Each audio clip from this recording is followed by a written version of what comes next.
महावीर पुन अहिले निकै चर्चामा छन् र खास गरी अन्तरिम सरकारले उनलाई शिक्षा विज्ञान र प्रविधि मन्त्री बनाए पछाडि उनको नाम अझ चुलिएको छ र खास गरी नेपालका दूरदराज गाउँहरूमा वायरलेस इन्टरनेट पुर्याएर त्यहाँको शिक्षा र विकासमा ठुलो काम गरेका उनलाई CNN हिरो अवार्डले पनि सम्मानित गरिसकेको छ।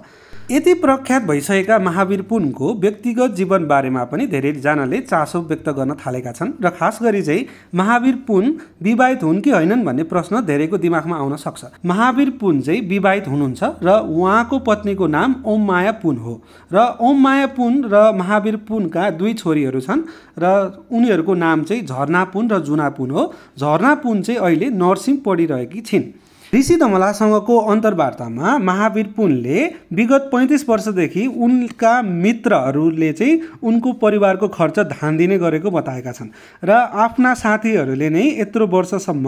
म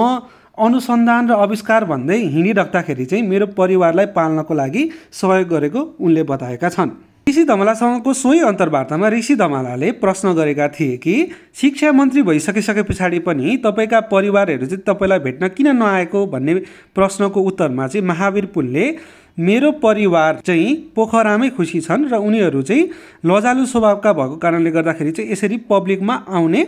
उनीहरूको बानी छैन। त्यही भएर चाहिँ उनीहरू जे छन् जस्तो छन् उतै खुसी छन्, जसको कारणले गर्दाखेरि चाहिँ उनीहरू नआएको उनले बताएका छन् र महावीर पुन जस्तै उनका परिवार पनि उनी जस्तै सरल स्वभावको छन् भन्ने कुरा चाहिँ यसबाट पनि पुष्टि हुन्छ र यस्तो महान व्यक्तित्व जसले चाहेका भए अमेरिकामै भासिन सक्थे उनले नेपालको लागि भनेर चाहिँ अमेरिकाबाट फेरि नेपाल फर्किएर